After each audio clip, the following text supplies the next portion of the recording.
Bonjour à tous, salam alaikum, bienvenue pour une nouvelle émission sur Mizan TV.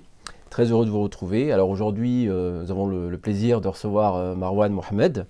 Merci Marwan d'avoir accepté notre Merci à vous pour invitation. l'invitation. Alors bon, est-ce qu'il faut encore vous présenter? Je vais quand même le faire. Vous êtes l'ancien directeur exécutif du collectif contre l'islamophobie en France, le CCIF. Vous êtes aussi l'un des fondateurs de la plateforme Les Musulmans, qui avait lancé une consultation auprès de la population musulmane, une consultation en ligne. On reviendra là-dessus, donc, qui fait partie des institutions ou des structures dont il faut parler aujourd'hui dans le paysage français. Alors, ce que je voudrais vous poser comme question, enfin, j'aimerais commencer avec vous, Marwan, pour peut-être par l'actualité de cette semaine, qui a été une actualité chaude. Alors, il y a eu la campagne pour les élections des fédérations de parents d'élèves qui a commencé. Et nous avons la FCPE, qui est la fédération du Conseil des parents d'élèves, qui a lancé, comme ses concurrentes, une campagne d'affichage dans le cadre de cette élection. Et parmi les 4 affiches que la FCPE a proposées, donc, c'est une première, il y a une maman voilée qui accompagne son enfant aux sorties scolaires, donc c'est une problématique qu'on connaît ici en France, avec je vais dans les sorties scolaires et alors, en substance, c'est ce message. Et donc cette affiche a suscité, ce n'est pas une grande surprise, une polémique et un tollé. Nous avons par exemple le ministre de l'Éducation nationale, Jean-Michel Blanquer, qui a parlé d'erreurs regrettables pour la FCPE, qui a rappelé le rôle historique de cette fédération dans la laïcité, avec cette idée que finalement cette affiche ne serait pas laïque. Donc nous avons, à Mizan Info, nous avons donné la parole à Rodrigo Arenas, en lui demandant est-ce que finalement ce type de position du ministre et d'autres éditorialistes n'était pas une forme d'intimidation dans ces élections. Qu'est-ce que ça vous inspire, à vous qui avez été un des acteurs engagés sur ce sujet? Déjà, on va essayer de rappeler l'évidence, c'est-à-dire la réalité du droit. C'est que cette question, elle a été tranchée. Les mamans accompagnatrices ne sont pas des représentantes du service public, elles sont des usagères du service public. Et à ce titre-là, le Conseil d'État a dit et répété et confirmé qu'elles n'étaient pas tenues à une obligation de neutralité. Donc la loi, c'est ça. Et c'est pour ça que la FCPE, ça relève de l'évidence, montre aussi ses parents, ses mamans, qui font partie de la communauté éducative. Donc les mamans, toutes les mamans, et les mamans parmi elles musulmanes, et parmi elles celles qui portent un foulard, sont complètement à leur place dans la vie éducative de l'école, et dans la vie extrascolaire de cette école, à travers des sorties, des événements, des rassemblements populaires, des communautés locales. Donc le seul tort de la FCPE, c'est de rendre état d'une réalité qui est diverse. Il y a des écoles où il y a des mamans musulmanes, et parmi elles, des mamans qui portent le foulard, et elles sont très investies dans le soutien de l'école, dans l'accompagnement des enfants, dans les participations aux sorties scolaires. Il y a une loi, il y a du droit qui a été prononcé, il faut le respecter. Donc les gens qui s'insurgent contre cette position de la FCPE et contre cette affiche de la FCPE, il faut qu'ils essaient de se figurer si la FCPE avait dit la loi c'est ça, et eux étaient en train de s'indigner contre la loi. Et on voit une inversion totale du sujet, c'est-à-dire qu'en vérité, le problème c'est même pas la loi, le problème c'est les musulmans. C'est-à-dire que la loi elle est conditionnelle, on la respecte si elle est une loi d'exclusion ou une loi qui permet ou qui légitime des discriminations, mais par contre si la loi donne place à l'inclusion, donne place à la participation de ses parents, là tout de suite c'est une mauvaise loi, et ceux qui la promeuvent, en l'occurrence la FCPE, deviennent des mauvais alliés. C'est ce qui justifie qu'un ministre de l'éducation, dont le travail est de faciliter l'accès à l'éducation de tous, se retrouve à sortir de son rôle, à marginaliser des mamans, à stigmatiser une association qui fait du travail local et à s'ingérer, au-delà de ses fonctions, dans une campagne électorale entre des associations représentatives des parents d'élèves. Ça, c'est une ligne rouge qui est franchie.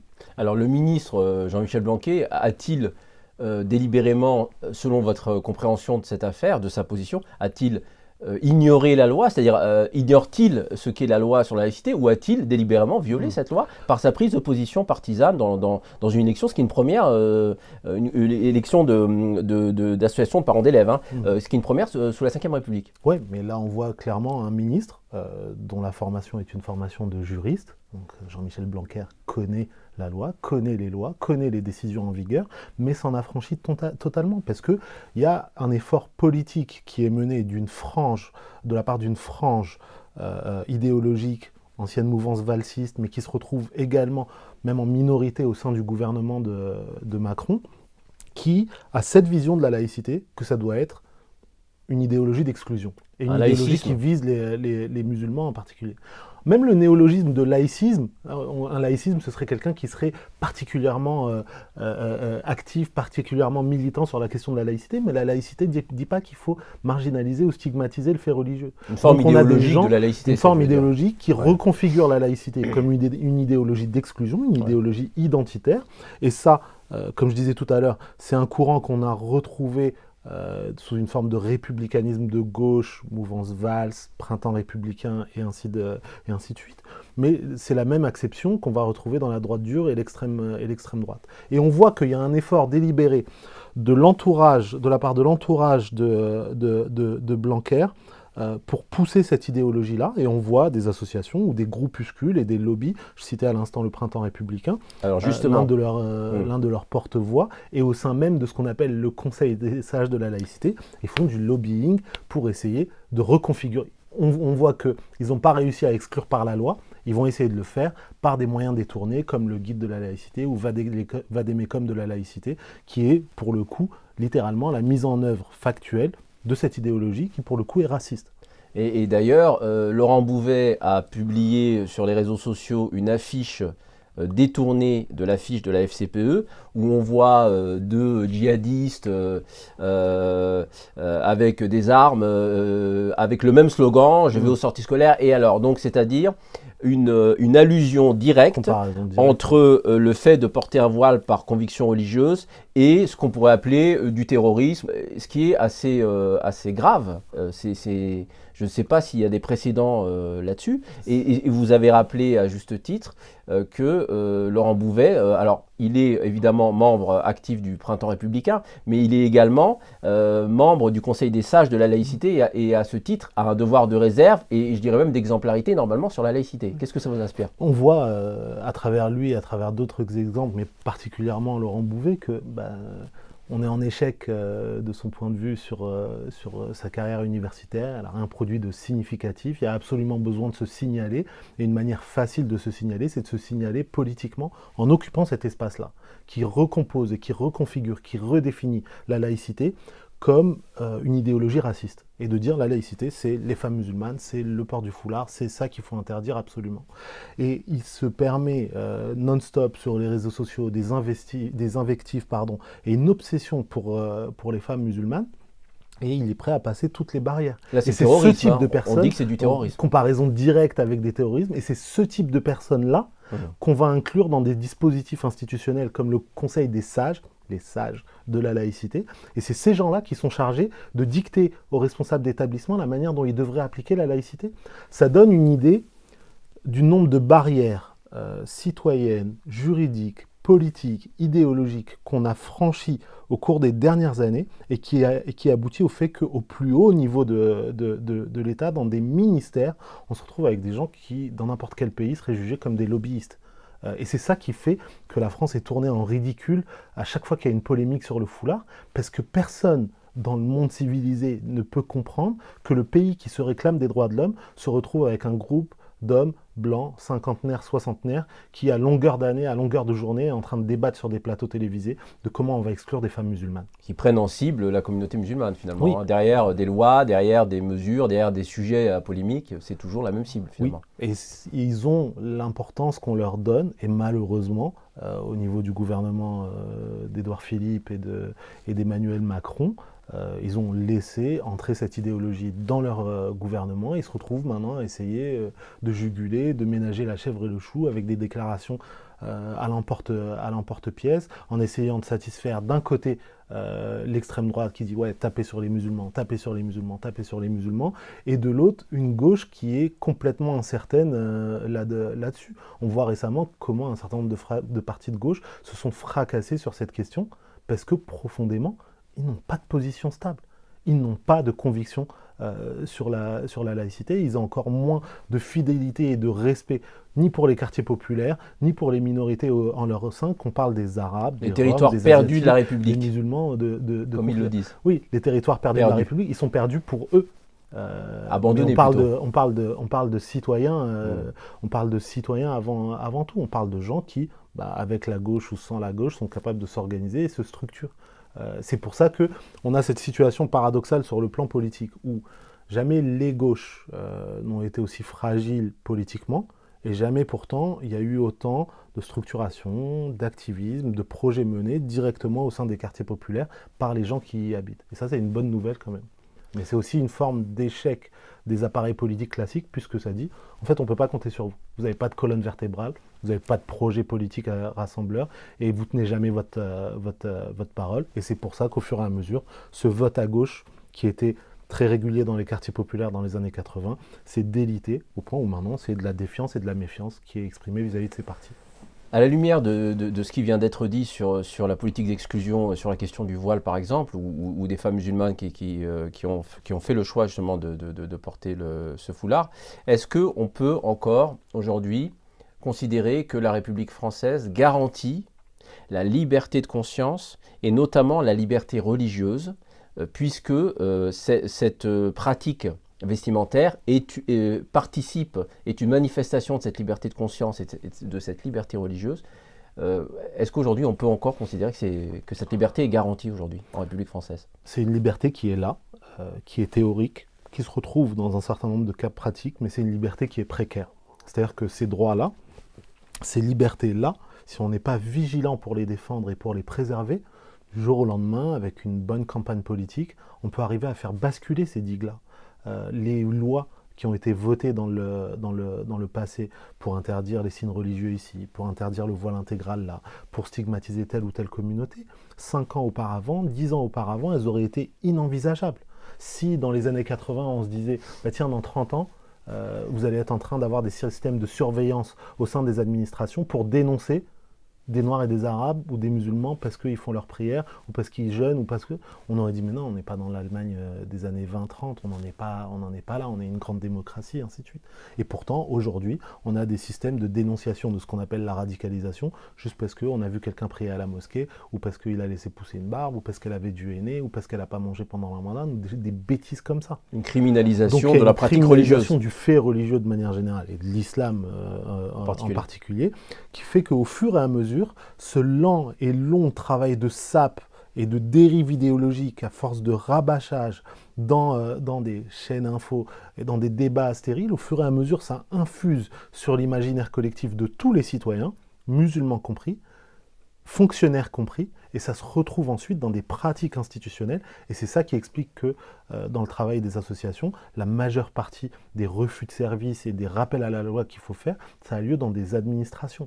Donc on voit que les libertés dont tu parlais à l'instant, notamment la liberté de conscience, la liberté de choisir une religion et de la pratiquer si on le souhaite, bien sûr que c'est un idéal républicain, c'est une valeur centrale de ce pays, c'est couvert et protégé par un certain nombre de textes de loi, mais ces textes et ces libertés, elles deviennent précaires et elles deviennent en risque, et ça se voit y compris au sein des tribunaux où lorsqu'on va porter une affaire sur un dossier de discrimination, il y a intérêt à ce que cette affaire elle soit blindée et à ce qu'on ait littéralement un argument juridique irréprochable, parce que dans bien des cas, on va se retrouver à faire le procès de la victime.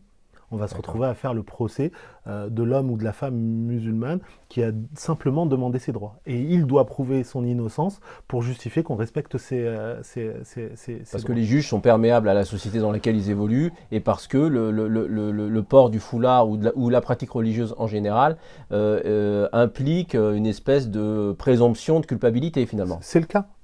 C'est le cas. Ça a été le cas de manière explicite pendant tous les dossiers qui portaient sur l'état d'urgence, où il a fallu contester des perquisitions qui n'étaient pas justifiées, des discriminations, des refus de travail qui n'étaient pas justifiés. Et ça l'est dans l'exercice du droit de manière beaucoup plus conventionnelle, où maintenant on a des dossiers de discrimination qui sont évidents, renvoi injustifié, faute grave injustifiée, refus d'embauche ou des choses comme ça.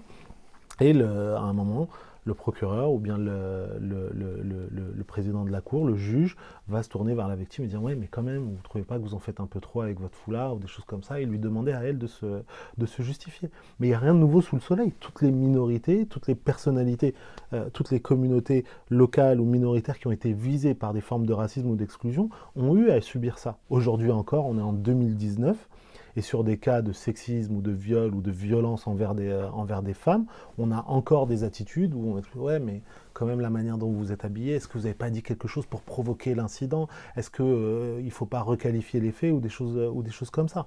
Donc ces libertés et ces droits, c'est des choses qui sont précaires, c'est des idéaux, oui, et ça sera des réalités que si on se bat pour les préserver et les mettre en œuvre. Alors, on a vu aussi cette semaine l'annonce de CNews qui indique que Éric Zemmour va revenir parce qu'on se rappelle que CNews, anciennement iTélé, comptait déjà parmi ses chroniqueurs Éric Zemmour il y a plusieurs années en arrière. Éric Zemmour a été condamné récemment pour propos racistes, donc on a affaire à de la délinquance multirécidiviste, hein, je crois qu'on peut le dire dans ce cas-là. Comment on doit comprendre cette espèce de, d'attitude qui consiste à considérer qu'on peut être condamné par la loi pour propos racistes, incitation à la haine raciale ou religieuse et bénéficier d'une tribune régulière comme Éric Zemmour qui est quand même assez dangereux sous ce rapport, hein, il faut bien le dire. L'homme avait déjà tenu un entretien dans le Corriere della Sera, je crois que c'était en 2014, et où il était question d'une déportation possible, l'histoire l'ayant prouvé avec les pieds noirs, avec les Allemands de l'Est, etc. Comment vous comprenez, vous, cette impunité dont semble jouir Éric Zemmour? Est-ce qu'il y a une dimension politique dans cette affaire? Alors déjà, il y a une dimension qui est bassement commerciale et bête littéralement dans un rapport de course à l'audience. De ce point de vue-là, iTélé est en roue libre, mais CNews, pardon, ouais. Est en roue libre, mais pas plus et pas moins que d'autres.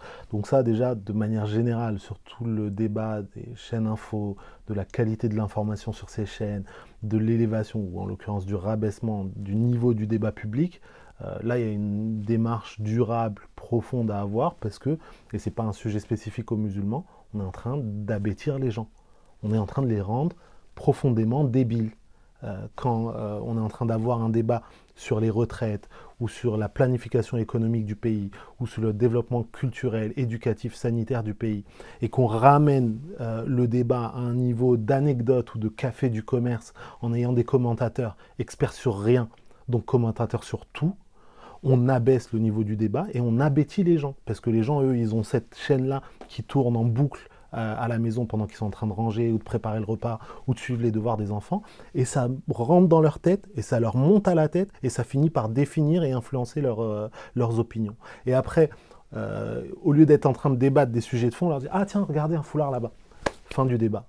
Et c'est comme ça que à chaque élection, on se retrouve avec l'extrême droite qui est dans le classement de tête. Et on dit « Ah, ce serait bien si on faisait barrage à l'extrême droite ».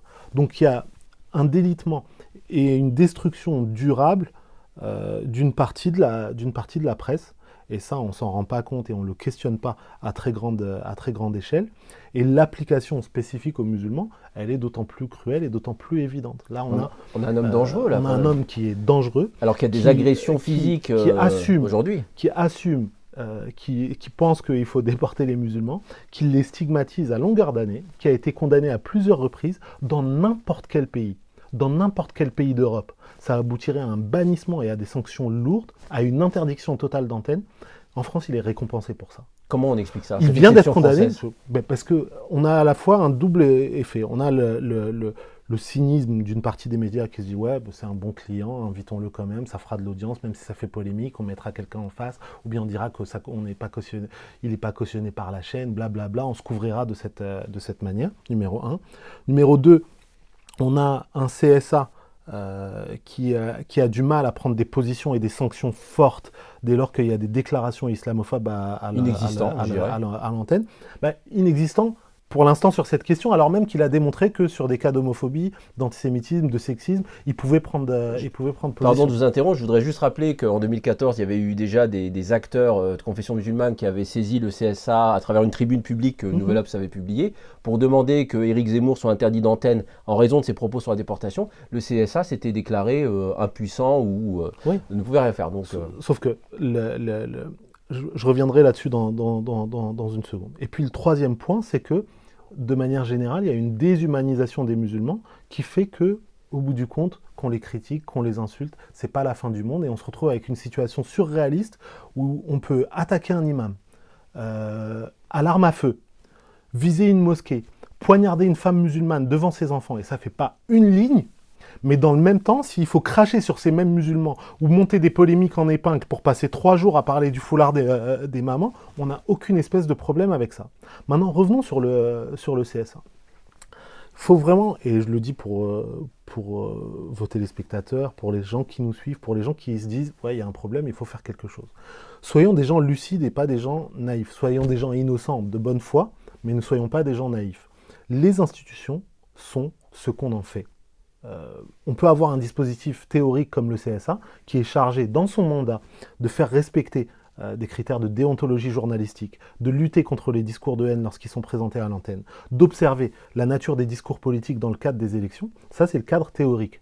Leur application, c'est des saisines, mais aussi une sensibilisation, un appel à la responsabilité des directeurs du CSA, qui, eux, sont mandataires, tributaires, vis-à-vis de nous, publics, de faire respecter ce mandat-là. D'accord ? Donc si on se contente juste de se dire, bah tiens, il y a telle association qui enverra une saisine, il y a telle personnalité qui écrira une tribune dans le monde. Il faut du nombre, c'est ça ? Il faut qu'il y ait des... Je vous enlève le scoop, ça ne changera rien du tout. Mais par contre, quand le CSA reçoit, en l'espace de quelques jours, 20, 30, 40 000 saisines sur un dossier, et que nous, ensuite, on demande des comptes en disant, voilà, il y a X mille personnes qui vous ont demandé des comptes. Nous, on vous demande publiquement, par votre tribune et par votre courrier officiel, de vous positionner et on sera très vigilant là-dessus. Là, le CSA, pour avoir parlé avec certains de ces cadres, sera d'autant plus réceptif. Donc, c'est un jeu... c'est aux intéressés de se mobiliser finalement. De mobilisation, un jeu de sensibilisation, un jeu d'effort et de pression positive pour dire hey, la fête est terminée, on vous voit, on vous regarde, vos textes et votre mandat, c'est ça, faites votre travail. On ne vous demande pas le moindre, j'ai bien dit le moindre traitement de faveur, on vous demande de faire votre travail, celui pour lequel vous êtes payé, celui pour lequel vous êtes nommé. C'est vrai pour le CSA, c'est vrai pour n'importe quelle autre institution qui a un mandat d'intérêt public. Et en l'occurrence, quand je parle d'intérêt public, ce n'est pas le seul intérêt des communautés musulmanes.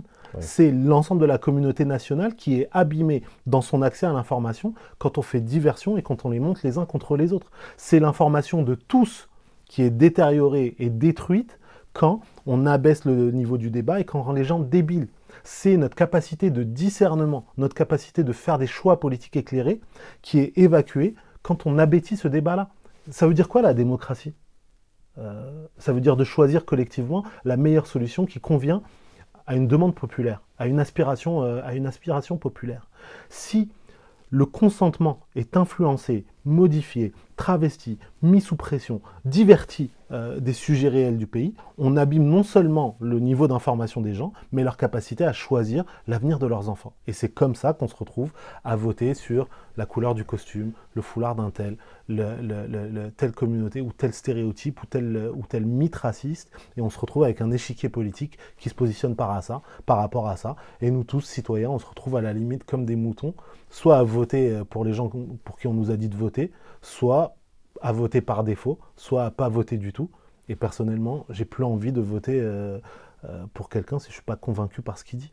J'arriverai plus à me résoudre à voter quelqu'un parce qu'il est le moins pire parmi une classe politique complètement délitée, complètement décevante, qui a strictement rien à proposer et qui, quand elle le propose, ne tient jamais ses engagements et ne sait que trahir ceux qui ont voté pour elle. Moi, j'ai terminé ce jeu-là. Je suis un adulte, je suis plus un enfant.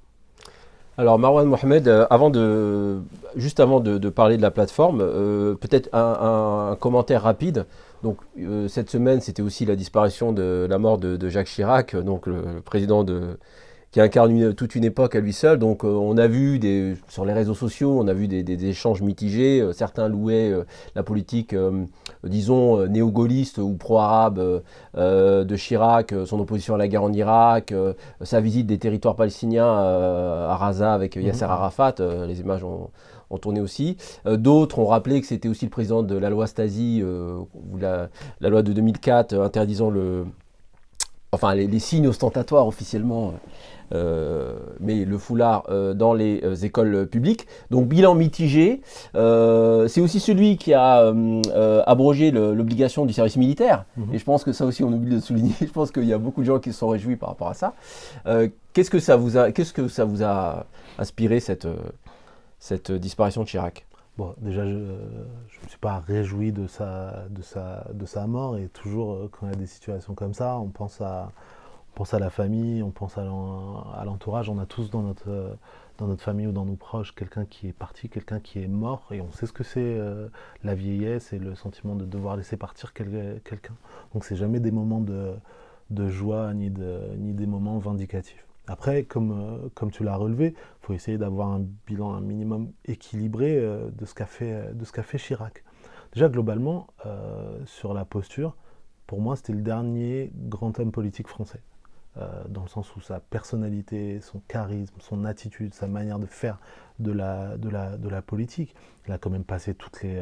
maire de Paris, Premier ministre de Mitterrand, 2 fois président de la République. Sur un temps long, avec des familles politiques, des constructions, des luttes de pouvoir à l'intérieur de la droite. Si la droite c'était un film, il serait pas loin d'être un parrain. Donc ça, c'est quelque chose qui est intéressant du point de vue de l'analyse politique de manière générale. Et comme on a grandi avec lui, avec ses blagues, avec ses gaffes, avec ses coups de force, avec ses débats, il participe à notre héritage collectif sur le plan politique. Après, moi, la citation de Chirac avec laquelle j'ai grandi, c'est quand il parle des immigrés et du bruit et de l'odeur. Et je suis toujours étonné, moi, quand je vois des Arabes, des Noirs, des musulmans qui sont capables de passer l'éponge sur ce type de déclaration, juste parce qu'ils l'ont vu remettre à sa place un agent de sécurité israélien. Oui, la visite à Jérusalem. Ouais, genre, super, la Palestine est libérée. Mort de rire.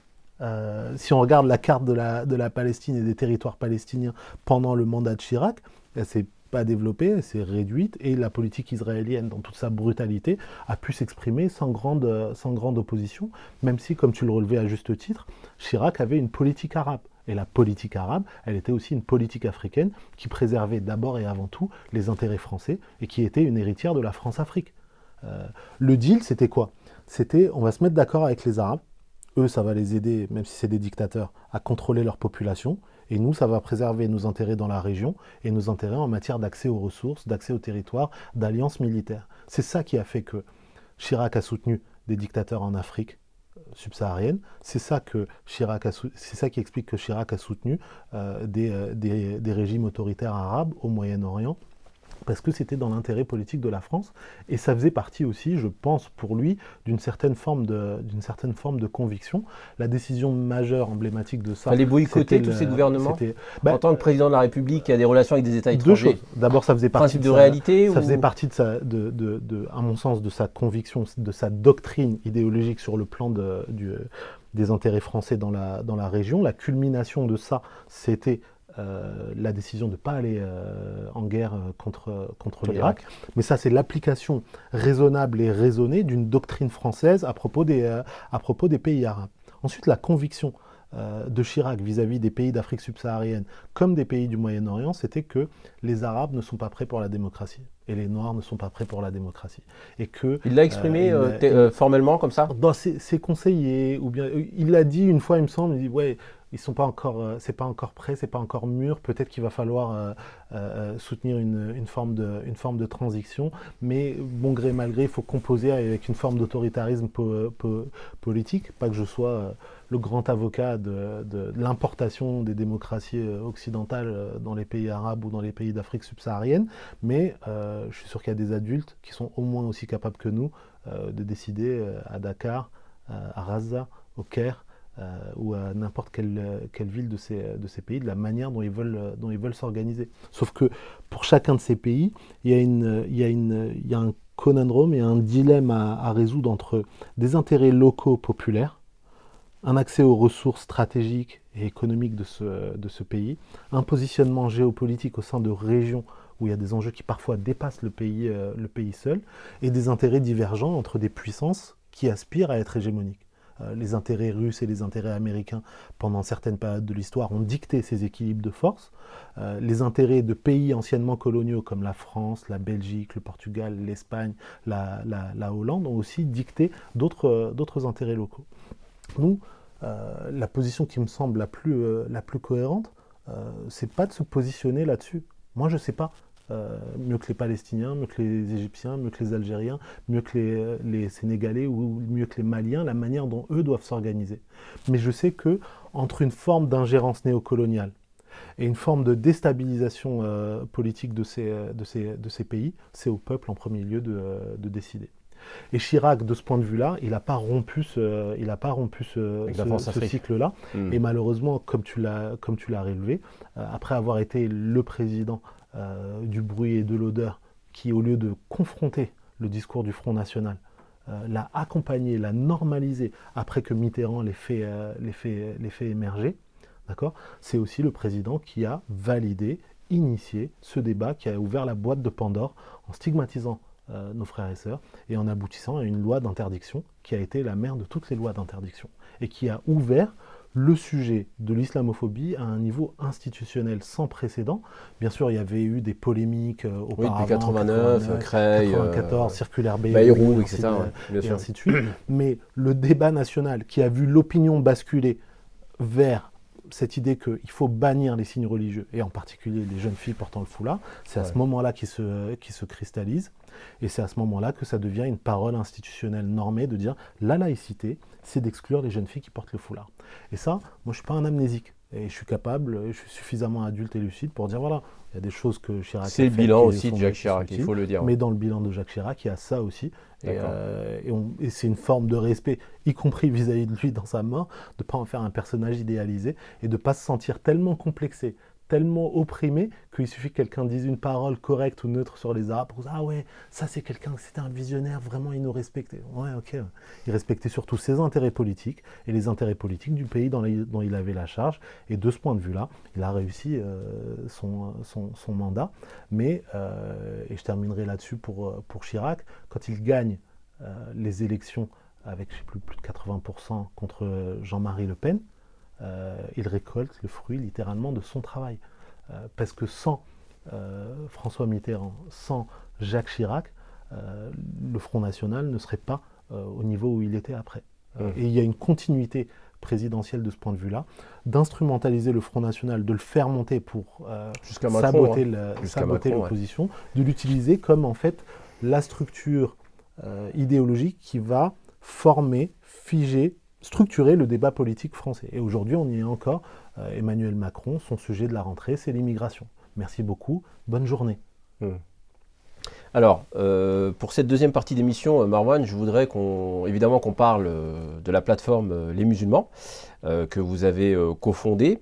Alors, en savoir un peu plus, et peut-être avant, j'aimerais que vous reveniez sur les motivations et les raisons qui vous avaient poussé avec d'autres a lancé cette plateforme qui avait été inaugurée, donc comme on le disait au début de cette émission, par une consultation nationale des musulmans de France en ligne et aussi sur le terrain, puisqu'il y avait eu une tournée d'un certain nombre de lieux de culte, de mosquées et d'associations. Donc, est-ce que vous pouvez nous rappeler pour quelles raisons et qu'est-ce qui avait déterminé le lancement de cette plateforme, les musulmans?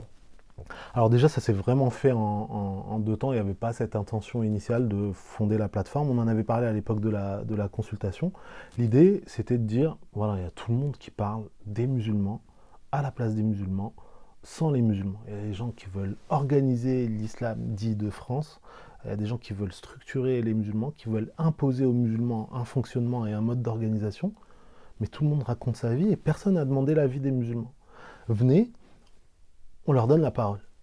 Et venez, on essaie d'organiser correctement, dignement, une consultation des musulmans. Parce que pour nous, c'était à la fois fidèle à notre éthique du point de vue religieux. C'est comme ça qu'on prend les décisions importantes. On se consulte, on se concerte, on décide ensemble. Et deux, c'était une forme de dépossession politique de 5-6 millions de personnes de décider à leur place dans un cabinet ministériel ou dans un bureau d'ambassade ou dans un groupuscule idéologique quelconque. Pensez au CFCM, à la MIF peut-être, d'autres structures. Je ne me positionne pas sur les autres, j'explique et j'explicite notre travail. Donc notre travail, c'était de préserver les musulmans de cette forme d'ingérence, de domination et de contrôle en leur restituant la parole. Et de ce point de vue-là, alhamdoulilah, la consultation, elle a été un succès. 27 000 participants, des dizaines de mosquées qui ont mené elles-mêmes la consultation, un tour de France vraiment fourni, vraiment intense, vraiment riche d'apprentissage, des centaines d'associations et de mosquées qui ont soutenu et qui se sont jointes à cet effort, et puis une matière qui a été accumulée et qui Qu'est-ce qui ressortait de la consultation? Est-ce que vous pouvez nous résumer les principaux points, Déjà, les exigences ou les réclamations qui ressortaient de cette consultation? Déjà, c'était puissant et c'était touchant. C'était puissant dans le sens où l'intensité de ce qui était partagé et le nombre de personnes où il y a des gens, ils répondaient avec leurs parents, avec leurs enfants, ils se réunissaient en assemblée pour savoir comment est-ce qu'ils allaient faire. Quand je vous dis, il y a des mosquées qui organisent la consultation elles-mêmes, ça veut dire qu'ils rassemblent tous les fidèles de la ville dans une grande salle, et l'imam et les responsables de la mosquée s'assoient avec eux et disent, bah tiens, aujourd'hui c'est vous qui parlez, c'est vous qui nous expliquez. Donc c'est puissant dans le signal qui est envoyé, et c'est touchant dans ce qui est partagé, parce que dans le formulaire en ligne, il y avait des questions fermées. Est-ce que je préfère ça? Est-ce que je préfère ça? Blablabla. Et puis il y avait des questions ouvertes où les gens pouvaient rédiger des choses. Et les gens rédigent une page. Il y a des gens, ils écrivaient dans Word, et après ils copiaient-collaient pour ne pas perdre leur réponse, parce qu'ils avaient des idées importantes pour eux à partager. Donc ce qui ressort, c'était plusieurs choses. D'abord des choses organisationnelles. Les musulmans pensent qu'ils ont besoin d'une structure au niveau national pour s'organiser, beaucoup moins pour les représenter. Donc on a besoin d'une structure qui facilite le jeu, qui facilite le travail qu'on fait en commun, mais on n'a pas besoin d'une structure pour parler à notre place. Ça, c'est la première chose. Deux, c'est pas l'État français, c'est pas l'État algérien, c'est pas l'État marocain, l'État turc ou à la Tunisie ou à l'Égypte ou à qui que ce soit, de dicter aux musulmans qui vivent en France la manière dont ils doivent s'organiser. D'accord? Ça, c'est la deuxième conclusion. Troisième conclusion, nous, on n'a pas de compte à régler. C'est-à-dire que autant on peut porter un constat critique sur ce qui a été fait jusqu'à maintenant, mais on est conscient que ce travail, il a été fait par nos grands frères et sœurs, par la génération de nos parents. On n'est pas content de la manière dont ça évolue. On voudrait changer et évoluer vers autre chose. Pas de rupture avec le passé. Mais on n'a pas de compte à régler. On n'a pas à humilier des structures, des fédérations historiques, des personnalités historiques, même si on est en désaccord avec le travail qui a été mené. Et ça, le dialogue, il est maintenu avec ces acteurs ou pas? Oui, il a été maintenu tout au long de la consultation. Jusqu'à aujourd'hui? Oui, jusqu'à aujourd'hui. Sauf que des fois, il y a des réflexes. On a du mal à évoluer, on a du mal à entendre. Et puis, c'est relativement nouveau. Quand des gens d'une quarantaine d'années viennent voir les fédérations et leur disent « Bon, nous, on est professionnels, on est médecins, on est enseignants, on est imams, on est cadre associatif, ingénieur ou autre, et on est prêt à donner de notre temps, de notre argent, pour que les choses se fassent et que ça aille dans le bon sens, et on vous demande strictement rien en échange. » Ça, lorsqu'on est habitué à des notabilités ou à des jeux de pouvoir ou à des querelles pour avoir le kursi, c'est relativement déstabilisant. Donc je comprends que parfois il y ait des réticences organisationnelles, opérationnelles, même culturelles, à changer de manière de faire. Et c'est pour ça qu'au bout du compte, moi à titre strictement personnel, je leur en veux pas. Lorsqu'il y a des formes de conservatisme de ce point de vue-là, je vois d'où elles viennent, je vois à quoi elles répondent et j'en tiens pas rigueur. Donc vous disiez le souhait d'une organisation, pas qui nous représente, mais qui s'occupe, enfin qui nous structure, qui permette de solutionner des problèmes, c'est ça? Qui permettent de faciliter, qui permettent de répondre à des problèmes en apportant de vraies solutions, qui permettent aux gens de travailler ensemble. Des associations qui travaillent avec des mosquées, des structures organisationnelles comme des assos qui peuvent travailler avec des musulmans lambda. Et donc de dire, moi musulman lambda, j'ai envie de participer, mais je n'ai pas envie d'être adhérent à la mosquée du coin, même si je peux l'être à une autre. Et j'ai envie qu'au niveau individuel et familial, je puisse participer à un tel projet, à un projet éducatif, à un projet d'accompagnement des rites funéraires, à un projet de structuration du pèlerinage. Et je veux que, d'un point de vue organisationnel, on puisse rendre compte de cette diversité de parcours et de contributions. Des sujets d'action prioritaires? Oui, j'y viens dans une seconde. Et puis le dernier point, c'est que oui, on a besoin de s'organiser. On n'a pas besoin de représentants au sens de porte-parole. C'est-à-dire, on n'a pas besoin que tel homme, telle femme musulmane, même si on apprécie ce qu'il fait par ailleurs, on n'a pas besoin que lui ou qu'elle parle à notre place. Mais on a besoin que l'image globale des musulmans, qui est donnée à travers la parole publique des musulmans, soit fidèle, restitue correctement la réalité sociale, locale, culturelle des musulmans. D'accord ? Donc, il y a plus un enjeu de représentation qu'un enjeu de représentant, une représentation réelle. Maintenant, sur les conclusions thématiques et les attentes thématiques des musulmans, elles sont de deux types. Le premier type, il est en direction de la société, en direction de l'ensemble de la société. De dire, en fait, l'islamophobie, c'est un vrai sujet pour nous, et on veut que ce soit géré correctement. Donc le CCIF fait déjà un travail majeur là-dessus, sur toute la partie assistance, prévention. Mais on pense que ce travail doit être complété, renforcé, développé, pour pas qu'il y ait juste un organe défensif, réactif, même préventif, mais que ce soit complété par d'autres choses, d'autres dispositifs plus larges. Ça, c'est la première chose. Deux, la question de l'image des musulmans. Le traitement médiatique des musulmans. Ils sont 96% à considérer que le traitement médiatique qui est fait des musulmans est injuste, qu'il n'est pas équilibré. Comment agir là-dessus ? Dans la feuille de route qu'on a proposée, il y a un certain nombre de choses. Par exemple, il y a la création d'un média sur lequel on a déjà levé les fonds qu'il fallait. Et donc, du coup, on a fait nos premiers recrutements. Là, on commence à organiser l'équipe rédactionnelle, à préparer des vidéos. Il y a un petit documentaire qui est en préparation. Le prochain recrutement, ça va être un vidéaste graphiste à plein temps. Donc, la collecte a eu lieu courant juin. Pendant l'été, on a planché sur la feuille de route et sur le premier recrutement. Et là, on est en train de constituer de l'équipe et de lancer. Donc, la première chose, c'est d'avoir sur le site de la plateforme une partie info, qui va communiquer sur les expériences et les projets positifs au sein des associations et des personnes qui constituent la plateforme, au niveau local, tout ça. Une partie qui va communiquer sur les projets de la plateforme, qu'est-ce qu'on a proposé concrètement en matière de Hajj, en matière de rites funéraires et ainsi de suite. Et puis le troisième volet de cette communication et de ce travail journalistique, c'est aussi de répondre à des discours, à des reportages islamophobes, à des déclarations qui mettent en cause les musulmans de la manière la plus factuelle et la plus pédagogique qui soit, pour qu'il y ait ce travail qui est fait et qui crée un standard. Donc ça, c'est la première chose. Alors, sur l'image. Rapidement sur les médias, comment interagir ? Parce que dans ces propositions qui sont importantes, parce qu'elles déterminent une approche autonome de la médiatisation et donc fidèle aux réalités, j'ai l'impression qu'il manque quand même un élément. Alors après, c'est peut-être aussi difficile, peut-être réfléchir comment agir là-dessus. Comment interagir avec les médias mainstream qui sont précisément à la source du problème dans leur médiatisation négative, leur extrapolation abusive d'une certaine image extrêmement négative des musulmans. Comment interagir de manière vertueuse Bien sûr. Avec ces médias ? J'y viens. Donc le premier point, c'était le fait d'avoir nous-mêmes la capacité de produire du contenu médiatique sur le site. Donc ce sera sur lesmusulmans.fr. Et puis ça permet aussi de dire, de renvoyer tel journaliste vers tel article. Vous avez dit telle chose dans votre documentaire ou dans votre article. Voilà la réalité de terrain. Vous avez fait 250 reportages sur les musulmans cette année, dont 95% étaient négatifs. Ben voilà, plein d'initiatives positives sur le terrain en matière d'éducation, en matière d'action sociale, en matière de vivre ensemble, sur lequel vous pourriez peut-être intervenir. Donc ça crée un standard qui permet aux journalistes d'avoir une comparaison ou un benchmark de leur travail. La deuxième chose, c'est d'intervenir spécifiquement et individuellement auprès des journalistes qui travaillent sur les sujets islam, musulman. Ouais.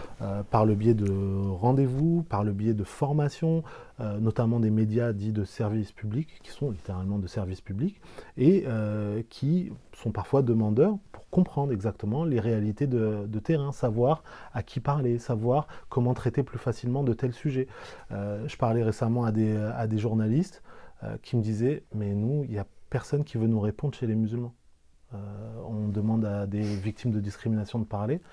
Bah ouais, mais sur votre antenne, à longueur d'année, vous les stigmatisez. Vous étonnez pas qu'après, ils ne vous fassent pas confiance. Ouais, donc la question, c'est comment est-ce qu'ils peuvent recréer ce lien. Il y a des journalistes et des rédactions qui sont demandeuses de ça. Et puis le troisième point, il va falloir quand même faire émerger des nouvelles personnes, des voix musulmanes qui restituent la réalité et la diversité des musulmans.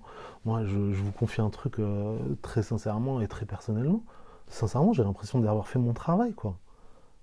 Et c'est pas l'objectif de ma vie, moi, de participer à des plateaux. Est-ce que les musulmans veulent aujourd'hui, étant donné parce que ça a des risques aussi, la médiatisation, ça vous met sous les feux de l'actualité, ça vous crée toute forme d'inimitié, de harcèlement, donc vous mettez sous les feux du projecteur. Est-ce qu'aujourd'hui, il y a des acteurs musulmans ou hommes et femmes qui accepteraient, si tant est qu'on leur proposerait, d'assumer ce rôle-là aussi?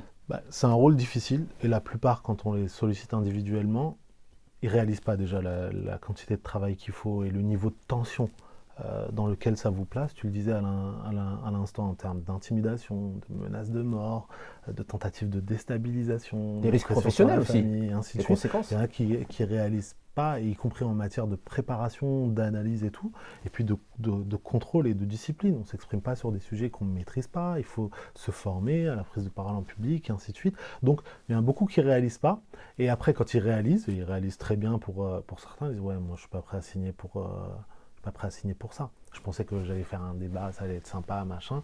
Je n'ai pas réalisé qu'il fallait que je plonge vraiment sur le sujet. » Néanmoins, on n'est pas obligé de se conformer à ce modèle du musulman alpha ou de la musulmane alpha qui va intervenir sur un plateau télé et nous défouler dans un débat. Et c'est pour ça que je disais, personnellement, j'ai plus envie de faire ça. Parce que j'ai pas envie non plus qu'on reproduise des erreurs du passé en personnalisant, en incarnant, en se focalisant sur une, deux, trois personnes en disant ouais, il n'y a pas besoin qu'on se prenne la tête puisque un tel et une telle sans on a un avocat. Exactement. Ouais. C'est bon, on va nous défouler, c'est Maximus, tu vois, ou l'équivalent, ou ceci ou là. Et donc notre idée, et c'est le troisième volet de notre stratégie pour répondre sur la question de l'image des musulmans, c'est de former des personnes, de former 100 personnes. Donc il y a un projet qu'on lance en octobre qui s'appellera 100 voix, ouais. VOIX, et qui va permettre de former 100 personnes. Et donc les gens vont pouvoir nous soumettre et nous proposer des personnes dans tous les domaines. Professionnels, universitaires, religieux, cadres associatifs, sportifs ou autres, des hommes, des femmes, toute génération, toute origine confondue, pour qu'on ait 100 personnes qui restituent la diversité des communautés musulmanes. Ils font partie de la plateforme, ils ne font pas partie de la plateforme, aucun souci. Et on les forme en prise de parole en public, en gestion des réseaux sociaux, en planification, en stratégie, pour que chacun puisse intervenir dans son domaine à lui. Et donc, si Fatima est économiste et que accessoirement, j'ai bien dit accessoirement, elle porte le hijab, elle peut être amenée à intervenir dans ce domaine-là, dans son domaine professionnel-là. Et on ne lui demande pas, parce qu'elle porte le hijab, d'être la représentante de toutes les filles qui portent le hijab. Mais juste, elle, d'être bien dans ses baskets, et que le jour où on l'interroge par rapport à la conjoncture économique, elle soit à l'aise pour intervenir là-dessus. Mais si un journaliste ou un homme politique essaie de la déstabiliser en l'attaquant sur sa religion ou sa manière de s'habiller, qu'elle puisse recadrer le débat efficacement, sans le prendre de plein fouet dans son cœur et dans sa personne personne intime. Même chose avec Marc, qui est cadre musulman dans une entreprise, ou avec Hamid, qui est imam, ou peu importe. Mais que chacun, dans leur diversité de parcours professionnel, d'appartenance et d'opinion, soit au maximum de ses capacités pour intervenir en conférence, parfois sur telle interview, parfois sur tel débat, parfois en public, parfois dans des cercles restreints, et que cette idée de la parole musulmane dans sa diversité, nous, on puisse la mettre en œuvre. Ça va relâcher la pression, parce qu'on aura beaucoup plus de monde qui peuvent intervenir. On évitera l'effet de personnification ou parfois de starification auquel on assiste, où on est toujours obligé d'être les mêmes conférenciers dans tel événement ou tel autre. Et je comprends les associations, parce qu'il faut faire venir du monde. Et quelque part, on est devenu... Mais c'est ridicule, tellement on empathie, tellement c'est grotesque. On est devenu des produits marchands, quoi. Vu à la télé, donc les gens la consommation, quoi. On n'a pas de planning éditorial, mais c'est pas grave parce que s'il a tant d'abonnés sur sa page Facebook, ça va faire venir du... Il faut sortir de ça. Il faut tuer cette idée. Et la seule manière de le faire, c'est de mettre en capacité d'autres personnes qui vont le faire encore mieux que nous. Beaucoup mieux. Lutte contre l'islamophobie, ou relais de la lutte contre l'islamophobie, médias, oui. Donc formation, médias, intervention. Et le troisième volet sur tout ce qui est sur cette partie-là qui est vers le reste de la société, ça va être des rapports institutionnels qui sont des rapports apaisés, courtois, mais autonomes. C'est-à-dire que nous, on n'a pas de compte à régler avec l'État. On pense que l'État se trompe massivement dans sa gestion du culte musulman. Lorsqu'on regarde dans les livres d'histoire ou dans les traces historiques, on se rend compte que ce lien à l'islam et aux musulmans, malheureusement, il n'est pas nouveau. Et que l'État ne sait pas interagir avec ses citoyens de confession musulmane sur une base égalitaire. Il pense qu'il doit les structurer, il pense qu'il doit les organiser, il pense qu'il doit les contrôler. Et pourquoi ? Parce qu'il les voit soit comme une externalité, c'est ces musulmans qu'il va falloir faire rentrer dans le moule pour qu'ils nous ressemblent, soit comme un danger, et c'est ça qui mobilise tout le discours de la 5e colonne, des ennemis de l'intérieur. C'est une doctrine de l'État, parce qu'on a l'impression, quand on vous écoute, et enfin vous n'êtes pas le seul à le dire, et c'est une réalité qu'on peut difficilement nier, il y aurait beaucoup d'exemples à évoquer, mais on a l'impression qu'on n'est pas sorti de l'indigénat, de la manière dont on en parle. Pourtant, les fonctionnaires, parce que l'État est un appareil, on n'est pas en train de parler du gouvernement, voilà, on parle d'un appareil d'État. Les fonctionnaires ne sont pas tous des quinquagénaires ou des personnes qui auraient vécu justement la guerre d'Algérie. Il y a quand même un renouvellement. Donc comment il faut le comprendre ? Ça veut dire que c'est une doctrine d'État qui se transmet dans les institutions ? Il y a de ça. Il y a des notes de synthèse. Les personnes changent, les notes restent. Il y a des automatismes et des rapports qui sont devenus structurels avec le temps. Ça reste. C'est des choses qui sont impulsées par les interlocuteurs côté institutionnel. C'est aussi des choses qui sont intégrées et reproduites par les acteurs musulmans eux-mêmes. Lorsque un cadre musulman arrive dans un bureau de préfet et qui considère qu'il n'a pas le droit de marquer un désaccord parce qu'il pense qu'il va se faire renvoyer au bled, avant même que le préfet ait dit quoi que ce soit, on a posé un paradigme, on a posé une démarche. Lorsque, à la suite de ça, des fonctionnaires se croient autorisés à dicter aux imams de quel sujet ils ont le droit de parler sur le minbar et de quel autre ils n'auraient pas le droit, on reproduit ce cycle-là et on n'en sort pas. Et ce rapport, tu avais raison de le dire, il date de la période coloniale. Et c'est ça qui explique que parmi les musulmans, dans leur diversité, on va essayer de monter les uns contre les autres en disant voilà, ça c'est les bons musulmans, ça c'est les musulmans modérés, et ça c'est les méchants, c'est les musulmans qui sont tenant d'un islam politique, extrémistes, ou les frères musulmans, ou l'islamistes, peu importe le terme, mais on a décrété qu'il y avait des bons et des méchants, et littéralement, tous ces labels que je prends, que je mets dans un sac et que je jette à la poubelle, ils reviennent à dire musulmans d'accord, musulmans pas d'accord. Et donc on va instrumentaliser les uns pour opprimer les autres. C'est pour ça que ça devient coupable de dire ben voilà, nous on va s'asseoir, on va faire ce qu'on nous a demandé et on va appliquer. Rassurez-vous, c'est pour le bien des musulmans. Quand on sera à l'intérieur, on changera les choses. On va changer les choses de l'intérieur. Mais il n'y a pas de spécificité musulmane ici. Les populations qui souffrent de l'austérité économique, si elles ne sont pas dans la rue pour faire valoir leurs intérêts, pour faire valoir leurs droits, la politique du gouvernement ne va pas s'infléchir. Le gouvernement, il n'est pas Ouais, venu bien un sûr. jour pour faire une conférence de presse. Il dit, ouais, je pense qu'on a vraiment maltraité les couches populaires de notre pays. On va arrêter sur les augmentations de prix de l'essence et faire ceci. Il a fallu que des gens, chaque semaine, sortent dans la Les rue, gilets jaunes. parfois mettent en danger leur vie pour obtenir ça. Le personnel hospitalier, lorsqu'on ferme des services, lorsqu'on enlève des lits, la ministre de la Santé, elle n'arrive pas un beau matin en disant, ouais, je pense que c'est la hagra à la fois pour le personnel et à la fois pour les patients et qu'on est en train d'endommager notre système de santé. Il faut que les gens se mobilisent. Bah, de la même manière, les musulmans, justement parce qu'ils sont citoyens, justement parce que c'est aussi leur pays, ils doivent avoir la latitude, ils doivent avoir l'autonomie, ils doivent avoir la dignité de dire, Monsieur le Président, Monsieur le Premier ministre, Monsieur le ministre de l'Intérieur, Monsieur le responsable du bureau des cultes, en tout respect et en tant que citoyen, voilà ce que nous souhaitons. Ils se Voilà la mobilisent, les manière musulmans aujourd'hui, les confessions, Oui.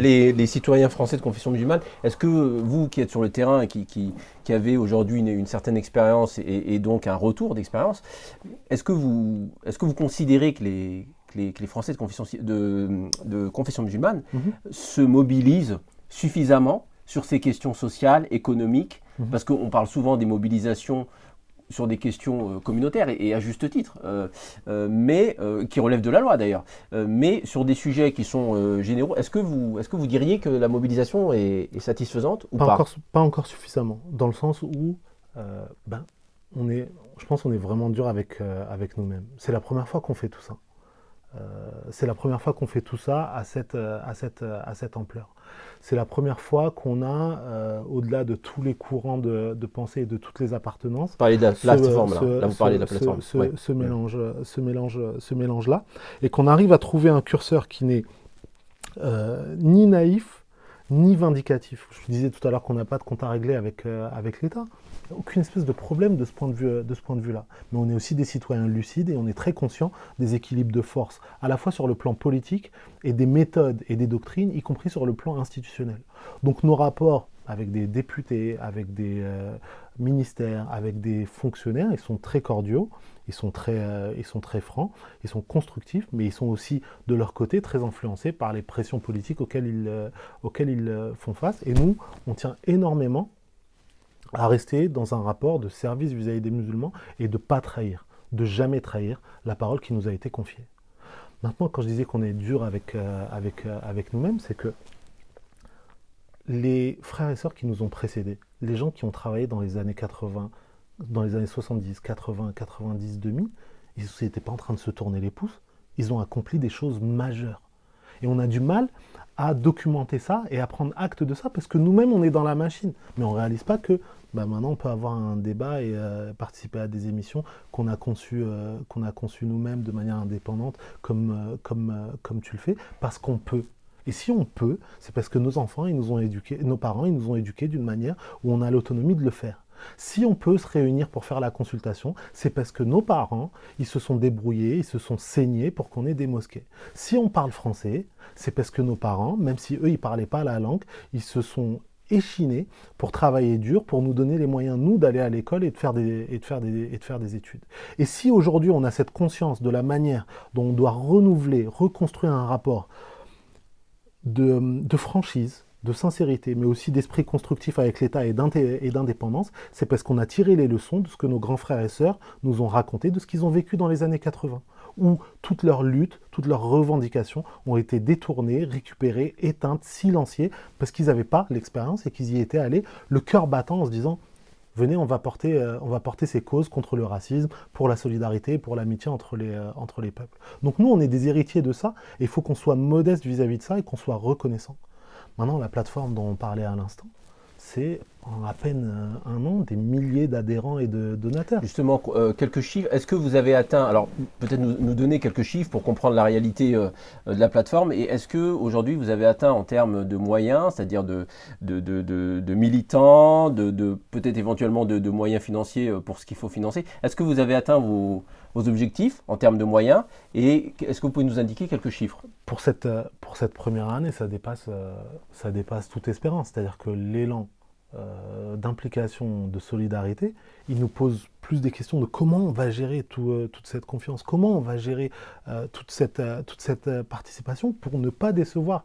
Parce que les attentes, elles sont au plafond. Les gens disent, on a été enthousiasmé par la consultation. On voit que les gens qui soutiennent et qui participent à la plateforme, c'est des gens de terrain qui bossent depuis des années. On est conscient que c'est la bonne démarche et la bonne manière de faire. Vous avez bien pris en charge les besoins qu'on a exprimés. Je parlais tout à l'heure de besoins extérieurs, mais aussi des besoins intracommunautaires sur le halal, sur le hajj, sur la zakat et la janaza. Donc tout ça, c'est bien intégré, bien pris en compte. Maintenant, il faut qu'on vous donne les moyens de faire ce travail, mais on attend que ce soit fait comme on l'a dit, de manière sérieuse Les moyens sont aboutie. réunis aujourd'hui? Donc, à chaque fois qu'on a sollicité, par exemple sur le projet média, Ouais. en 2 semaines, le financement était bouclé.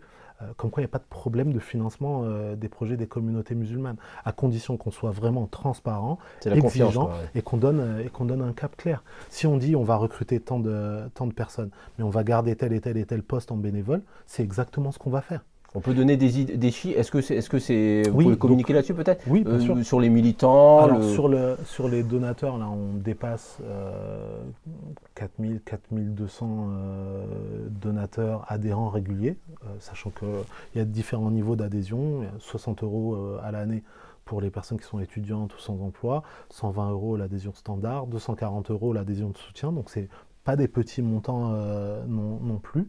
Ensuite, juste sur la collecte pour le projet média, il y a 63 000 euros qui ont été collectés sous forme de c'était sur Cotizop, c'était une cagnotte. ouais. Et c'était un budget, on avait annoncé par palier ce qu'on ferait avec l'argent. Donc ça, c'est une caisse dédiée uniquement et strictement à ça pour respecter l'intention des donateurs.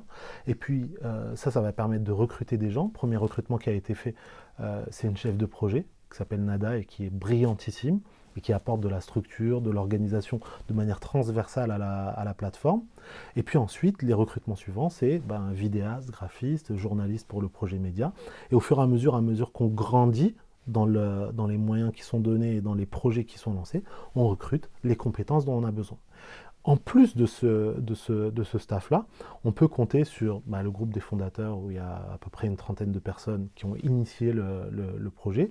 On peut compter sur les 260 associations et mosquées qui ont rejoint et soutenu la plateforme. Il y a des réunions des fondateurs, il y a des Oui. décisions qui se prennent de manière Oui. collégiale. Comment ça on a du mal. Alors, parce que vous êtes un peu la face visible de l'iceberg, j'ai Ouais, envie de dire, ça, avec Faiza. Ouais, ça c'est un problème, pas pour Faiza, mais pour moi c'est un problème qu'il va falloir gérer.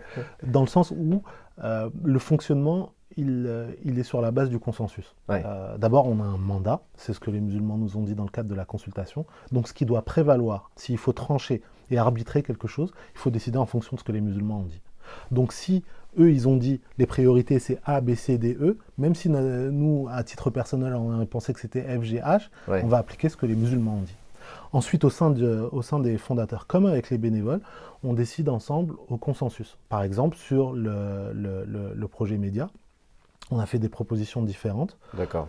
Moi, là je confie quelque chose de personnel, pour moi le projet qui était prioritaire, celui qui me tenait le plus à cœur, c'est le projet Janaza, donc sur les rites funéraires. Mais ce n'est pas celui qu'on va faire en premier lieu, parce que malheureusement, je pense, l'opinion musulmane ne réalise pas encore suffisamment à quel point c'est important, parce que, On rapatrie les corps des défunts pour eux, au ils pays ne sont pas d'origine. touchés régulièrement ou quotidiennement par ces décès. Ouais. Mais si tu es responsable de mosquée ou responsable d'association, ou que tu parles à beaucoup de monde, ou que tu voyages beaucoup dans le pays, pour toi c'est une question qui est circulaire et qui est omniprésente et qui est symboliquement très forte dans la gestion du fait musulman.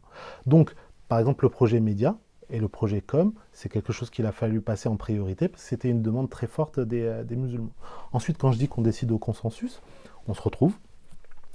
S'il y a des gens, des mosquées et des associations qui veulent venir parce qu'il y a une réunion thématique sur tel sujet, on se retrouve. Il y a des gens qui ont planché en amont sur des petites propositions, des feuilles de route. Ils présentent leurs idées. On critique, on argumente, on conforte, on encourage, on corrige, on rectifie. Et après, on se met d'accord sur 3 ou 4 points qui se dégagent du consensus. Vous êtes en contact avec combien de mosquées ou d'associations locales en France? On peut le dire, ça? C'est un peu plus de 260, 270. Après, leur niveau d'implication, il varie. Il y en a qui vont dédier 3 ou 4 personnes aux relations avec la plateforme, qui vont être très assidus, très réguliers lorsqu'on a des événements en commun avec les associations et les mosquées. D'autres qui vont apporter un soutien de fond où ils vont être moins présents, moins impliqués. D'autres, ils vont dire, ouais, nous, on a envie de contribuer au niveau du budget. Vous nous dites quand vous aurez besoin. Et nous, on a telle expertise, soit juridique, soit sur les rites funéraires, soit sur la zakat, et on est prêt à les mettre à contribution et à les mettre à disposition, parce que ça nous a pris 5 ans à concevoir, c'est pas la peine de partir de zéro sur autre chose. Donc ça, c'est vraiment des structures qui sont impliquées. Et après, il y a plus de 700 personnes qui ont proposé leur aide en bénévolat. 700 personnes en moins d'1 an. Et quand je parle de bénévoles, c'est pas des gens qui sont juste là en disant ouais, moi j'ai une demi-heure le vendredi pour tamponner du courrier. Non, toute profession et toute appartenance confondue, des gens de tous les corps de ouais. métier qui savent exactement à quel point c'est important pour eux de participer à ce projet. On est obligé de leur dire pas tout de suite là-dessus, on n'a pas envie de vous faire perdre de temps vu votre compétence spécifique, elle serait plus utilement apportée dans tel projet ou dans tel autre. Donc pour pas attendre pour rien, on vous recontacte à ce moment-là. On fait des activités même pour les adhérents et pour les bénévoles. On leur fait des formations, comment on gère des réunions, comment on gère une com, comment on rédige tel et tel document pour qu'eux-mêmes soient en capacité et apprennent des choses au sein de la plateforme. Et tout ce travail d'organisation, tout ce travail d'inception, il est long, il est approfondi, il est très gratifiant et très inspirant. Vous demandez de la patience au public, parce que c'est vrai que c'est des dynamiques qui vont demander du temps. Il y a eu un enthousiasme certain au moment de la consultation. Après, bon, bah, évidemment, forcément, les gens attendent des résultats, attendent de voir une visibilité, de voir si les choses avancent sur le terrain. Et ils n'ont pas forcément les mêmes informations dont vous disposez en interne. Donc, voilà, vous leur demandez d'être patient par rapport à ça ? On leur demande d'être patient, mais en vérité, c'est à nous de leur expliquer pourquoi. C'est-à-dire qu'il y a un décalage structurel entre ma journée et celle du sympathisant lambda, entre la journée de la présidente Naziha Mayoufi, la présidente de la plateforme, et celle du bénévole lambda. Naziha ou Faiza ou Eric ou n'importe quel des membres fondateurs ou bénévoles de la plateforme qui est là depuis le début, qui s'implique vraiment, c'est des gens qui travaillent la journée, qui sacrifient toute leur soirée et leur week-end, c'est des gens qui sacrifient leurs économies, c'est des gens qui, même à la dernière heure de la nuit, sont capables de répondre lorsqu'il y a une demande importante, c'est des gens qui donnent tout pour ce projet parce qu'ils ont conscience des enjeux et du fait qu'on est en train de préparer une meilleure situation pour les générations futures. Donc, ces gens-là, ou ces bénévoles, ou ces membres fondateurs, ils ne se posent pas la question de quand est-ce qu'on va livrer, quand est-ce qu'on va faire, et quand est-ce que ça va aboutir, parce qu'ils sont conscients que ce qu'on fait, c'est tellement important et c'est tellement énorme que ça prend du temps. D'accord, mais le sympathisant ou le bénévole lambda, il n'est pas dans notre vie, et il n'est pas dans notre tête. Donc il va bien falloir qu'on explique pourquoi, et qu'on les implique eux, puisque toute l'idée, c'est de faire ensemble. D'accord, c'est pour ça qu'on fait les formations pour les bénévoles et les adhérents et qu'au fur et à mesure, ils montent en gamme et on peut sous-traiter des choses. Sauf qu'entre le moment où quelqu'un adhère et le moment où il peut prendre en charge vraiment des sujets de fond en étant plutôt prêt, en étant bien formé, c'est plusieurs mois. D'où l'importance de la com dans le tissu associatif musulman. Et c'est une bonne chose, on se dit, il faut faire avant de communiquer. C'est le réflexe de n'importe quel... On ne va pas communiquer sur du vent, on n'est pas des Instagrammeurs. D'accord, on va pas se prendre en photo parce qu'on a pris un café. Il y a une forme de décalage entre notre nia, notre intention et la manière dont on se met. C'est la culture des réseaux sociaux aussi. Dont on se met en scène. Ouais. Sauf que la règle simple de la com, c'est ce que je ne vois pas n'existe pas. Voilà. Donc il va falloir donner à voir et donner à comprendre c'est quoi la structuration du tissu associatif musulman. Comment est-ce qu'on peut mener à bien des projets qui concernent 5 millions de personnes en répondant à leurs aspirations et en étant organisés de la manière la plus participative et sur une base de consensus. Et c'est là où il faut qu'on soit meilleur et c'est pour ça que c'est si important d'avoir une bonne communication. Donc on demande bien sûr aux gens d'être patients, mais on leur demande plus que ça. On leur dit, venez voir pourquoi il faut être patient. Et engagez-vous vous-même finalement. Venez. Le souhait, et sincèrement, ça doit être l'une des invocations ou l'une des du'as qu'on fait le plus souvent. Ya Allah, fais venir 10 fois meilleur que nous pour prendre le relais. vous pouvez même pas savoir à quel point, quand on voit un bénévole, une bénévole qui s'implique, qui comprend bien, qui est bien dans ses baskets, qui prend en charge, on a bien sûr besoin d'accompagner dessus et tout, Bien sûr. mais tu sens que c'est bon, elle a les choses parfaitement en main. Je sais même pas dire la joie et la fierté que ça procure, parce que tu te dis, voilà, ces efforts, Tout ne repose pas sur les épaules de ceux qui ont initié. Voilà, voilà. Et non seulement ça, mais elle a bien compris l'état d'esprit on est ensemble. C'est Fouad qui a débuté ce projet, c'est moi qui prends le relais et on va le mener à bien pour que les autres en bénéficient. C'est une transmission finalement. Exactement, exactement. Et c'est ça qui fait que ce projet, il est si unique. Il est l'espèce de mix incroyable entre une expertise et des légitimités de terrain, entre des gens qui sont impliqués religieusement et des gens de la société civile au sens très large du terme, entre des gens qui sont issus du milieu associatif, d'autres qui sont issus du milieu professionnel, entre des gens qui ont des opinions politiques, religieuses, culturelles, très différentes les uns des autres, des générations différentes, une opérationnalité différente. Pour les uns, la notion de deadline, d'objectif, de budget, de planification, c'est inhérent à leur vie professionnelle. Pour d'autres, on est en train de parler d'un truc sur une comète, quoi. Pourquoi tu me parles d'argent, quoi? C'est la Houma. On parle d'argent parce que c'est une question, c'est pas une question centrale, c'est une question périphérique, mais il faut la gérer correctement, parce que quand on nous confie de l'argent, on est tributaire, on est responsable, on est mandataire de l'utilisation qui en est faite. Et c'est pour ça que, à notre sens, la question du financement, c'est une question parmi d'autres, c'est pas la centralité du projet. Alors vous parliez de Houma, et pour la dernière partie de cette émission, je voulais aussi vous poser une ou deux questions justement sur la dimension commune et collective de la communauté musulmane en France. On voit, alors d'une certaine manière, vous y avez apporté, vous y avez répondu en nous expliquant un petit peu ce qui se passait dans le cadre de la plateforme, sur le terrain, la dialectique entre les projets, les militants, la formation, le mandat de la consultation. Donc d'une certaine manière, vous avez déjà un peu répondu à cette question, mais cette question déborde évidemment la question de la plateforme. Comment aujourd'hui, dans le contexte dans lequel nous sommes, on peut construire une action et une pensée commune quand on voit de la dispersion, de l'atomisation. Alors ça, c'est des réalités qui sont le propre de la société moderne dans laquelle nous vivons aujourd'hui en France, un individualisme, un consumérisme, un narcissisme, etc. Mais on le voit aussi, on voit une espèce d'apathie communautaire, au sens où les gens ne s'engagent pas forcément, et donc on voit une dispersion parfois dans certains projets ou dans certaines institutions, mais aussi on peut le constater dans le domaine de la prédication, et pourtant il y a une génération de prédicateurs assez talentueuse qui est apparue, mais chacun va avoir sa chaîne YouTube, donc on est dans un tableau d'ensemble où on voit pas de dynamique collective commune, et un esprit commun, et donc, alors que c'est quand même assez important et ça reste essentiel. Comment, avec votre expérience, et là je dirais votre expérience personnelle, au-delà peut-être même du cadre de la plateforme, vos idées, comment aujourd'hui peut-on construire une action commune et une vision commune en France? Alors, il y a un travail individuel et un travail collectif.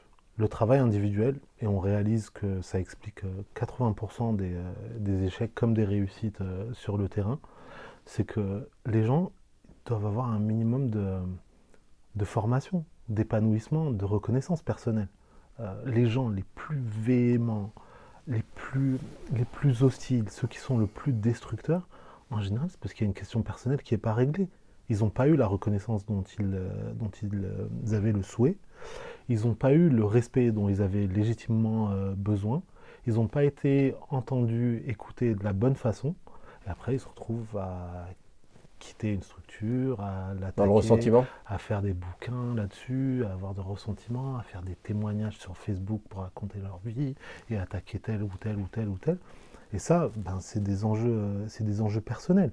Une forme d'échec collectif, c'est on n'a pas été capable de prendre en compte la dimension personnelle d'épanouissement des gens qui participent au tissu associatif musulman. Et dans les structures historiques, certaines même qui ont fait du bon travail, elles ont pour beaucoup échoué là-dessus, soit parce qu'elles s'en remettaient entièrement à une personne, cette personne s'abîme, ou bien cette personne fait une bêtise, ça cause du tort à l'ensemble de la structure, soit parce qu'elle considère que l'individu est complètement négligeable, et donc on peut utiliser les gens comme des piles, et à un moment donné, la pile, elle fuse. Où la personne ne tient pas le discours ou les idées qui sont proprement celles portées par les... Mais ça aussi, c'est la meilleure chose qui peut arriver à une structure, c'est qu'elle soit suffisamment solide, suffisamment agile, pour pouvoir inclure une forme de diversité d'opinions en son sein, mais lorsqu'il faut aller dans la même direction ensemble, on y va ensemble. Et c'est là où on en vient à la partie collective. Il faut qu'on soit capable de créer des espaces où la différence d'opinion ne soit pas construite comme un problème. Où on est capable de s'écouter, de se respecter, de contre-argumenter, et en même temps de comprendre qu'il y a des choses qu'on ne peut pas remettre en question. D'accord ? Parce qu'on doit être d'accord au moins sur, l'essentiel, sinon on n'affirme rien. Par exemple, là, au sein de la plateforme, on est d'accord qu'on doit travailler au service des musulmans. On est d'accord qu'on est des monothéistes et qu'on ne va pas remettre en question l'unicité de Dieu, ou bien l'exemple du prophète sallallahu alayhi wa sallam. Et donc pour nous, le Coran, il est une source d'inspiration et une source de référence. Les hadiths aussi. C'est pas parce que ça déplaît à tel homme politique ou à tel autre qu'on va jeter des bouquins qui sont constitutifs de notre héritage religieux. Donc on peut avoir une grande diversité d'opinions, à la fois sur le plan religieux comme sur le plan des opinions locales, culturelles, sociales, politiques. Mais on travaille ensemble dans ce cadre-là. Et c'est ce cadre-là qui fait consensus auprès des musulmans. La ligne consensuelle auprès des musulmans qui vivent en France, c'est: on a une dignité musulmane, on a une fierté musulmane, on n'est pas des revendicateurs, on n'est pas des destructeurs, on n'est pas dans l'opposition à qui que ce soit, mais on n'accepte jamais l'injustice. Et on est professionnel ou associatif, on est religieux ou société civile, on a des degrés ou des types de pratiques religieuses qui sont plus ou moins intenses, plus ou moins différentes, mais on est ensemble lorsqu'il faut mener des projets d'importance, et on le fait de la meilleure des manières, parce que c'est ce qu'il faut faire, parce qu'on en est convaincu et parce qu'on en est capable. Donc, une fois qu'on a créé ces espaces-là, c'est beaucoup plus facile d'avancer ensemble. C'est ce qu'on a essayé de faire avec le cercle des fondateurs de la plateforme. C'est ce qu'on essaie de faire aussi parmi les bénévoles. Là maintenant, on a même des bénévoles qui ne sont pas de confession musulmane, mais qui sont tellement sensibles à la condition des musulmans et qui sont tellement conscients que ce sujet-là, s'il est bien géré, il va avoir des fruits positifs sur l'ensemble de la société. Moi, je suis là, je suis prêt à donner de mon temps pour ça. Je suis prêt à m'impliquer pour ça. Je prends un dernier exemple sur la création de ce cadre coopératif. La question des imams. À chaque fois qu'on parle des imams, on dirait que les gens ils ont besoin de se positionner pour ou contre les imams. Il faut virer les imams, il faut inclure les imams. Il faut des imams radicaux, il n'en faut pas, il faut les expulser. Mais qu'est-ce que c'est que ça ? Pourquoi ça doit être ça, la conversation ? On sait qu'on manque d'imams, formés. Il n'y a pas de statut de l'imam.